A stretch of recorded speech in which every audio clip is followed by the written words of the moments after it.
Warm welcome to everyone. So यो video चाहिँ मैले 2-3 वर्ष अगाडि चाहिँ गाउँ गएर मावलामा बाजेबोजूसँग चाहिँ तिहार सेलिब्रेट गरेको, स्पेसली लक्ष्मी पूजा चाहिँ कसरी सेलिब्रेट गर्यो, प्रिपरेसन गर्यो भनेर देखाएको हो मैले अन दिस डे। हामी कति बिजी हुन्छौँ द्याट वी अल नो। अनि सबसे हेक्टिक डे अब लक्ष्मी पूजा जस्तो लाग्छ मलाई चाहिँ, किनभने cleansing and everything has to be done to place the goddess Lakshmi. So गाउँमा चाहिँ यसरी मैले चाहिँ लक्ष्मी पूजा प्रिपेयर गरेको थिएँ with my grand parents. So let's watch it out.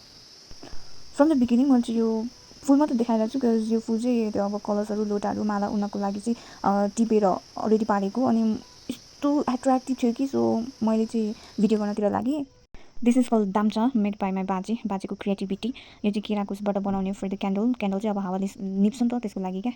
So पूजाहरू सबै सकेर चाहिँ हामी के अरे बजूले रोटी बनाउँदै हुनुहुन्छ, but I don't know how to make the रोटी।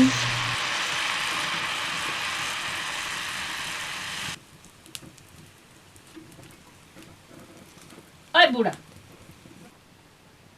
त्यस्तो हो र? मलाई त लाग्दैन।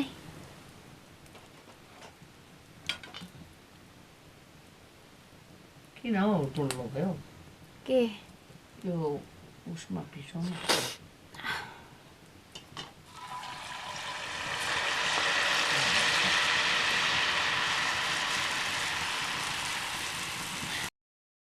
सबै काम सकिसकेपछि मैले होल घरको अरू प्रिपेरेसनलाई चाहिँ रेकर्ड गरेको। अनि यो जुन तपाईँहरूले क्यान्डल्सहरू देख्नुहुन्छ, दिस इज गाम्चाले बनेको कि, सो एकदमै युनिक देख्दो रहेछ। मैले चाहिँ फर्स्ट टाइम देखेको बाजेको क्रिएटिभिटी। अनि त्यो गऱ्यो भने चाहिँ क्यान्डलभित्र राख्यो भने चाहिँ लङ टाइमसम्म चाहिँ क्यान्डल चाहिँ लङ लास्ट हुन्छ भनेर चाहिँ राखेँ बाजेको, त्यस्तो रहेछ। एन्ड यो सबै त्यो उसमा राखेको छ ढोकामा। यो चाहिँ पाहुनाको लागि रुम हो, अगाडि देखेको चाहिँ बाजेको रुम, अनि म पछाडि जाँदैछु। त्यहाँ पनि त्यही गाम्चाबाटै राखेको छ क्यान्डल। अनि त्यो फ्लावर्सहरू चाहिँ डेढ बोजूसँग मैले के भन्छ उनेको हो।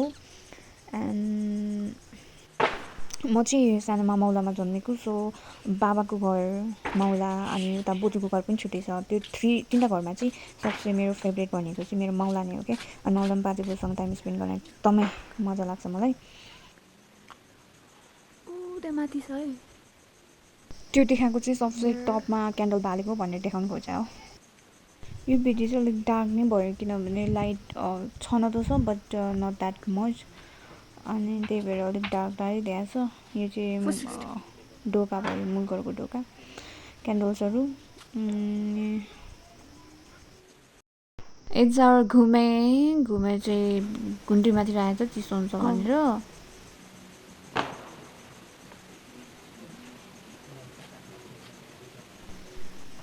मूल ढोका हो यो घरको। भित्र चाहिँ बाजे बोजू गफ गर्दै हुनुहुन्छ, बोजूले खाना बनाउँदै हुनुहुन्छ। बोजूले बनाएको खाना यति मिठो हुन्छ कि, त्यही भएर म जहिले पनि पछि गर्छु खाना बनाउनु। खोइ त बियर खानु भयो। अनि बाजेले बियर खाँदै हुनुहुन्छ। Flower beautiful flower. ल ल ल ल बोजूलाई नि तिहार लागेछ है? तिहार त दिउँसै लाग्यो जस्तो छ है। अकेजन भएर बोजू चाहिँ दिउँसै खाएर अलिकति मान्नु भएको थियो, सो आई वाज टिचिङ हर। अगाडि देखाएको फ्लावर्सहरू चाहिँ यो गार्डन बनाउनको लागि हो, गाग्रीहरूमा, लोटाहरूमा, अनि ढोकाहरूको लागि चाहिँ बनाएको बोजू मैले। अनि पर्फेक्टली 8 लोटा गाग्रीहरूलाई चाहिँ फिट भएको छ। अनि यस्तो मजाको combination of this flowers बनेछ।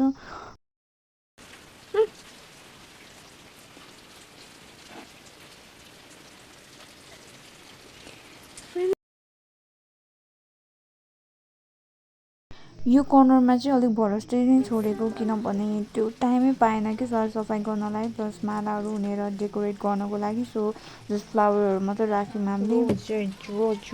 So यो भिडियो जस्ट यतिको लागि मात्र। So thank you if you are watching, and if not please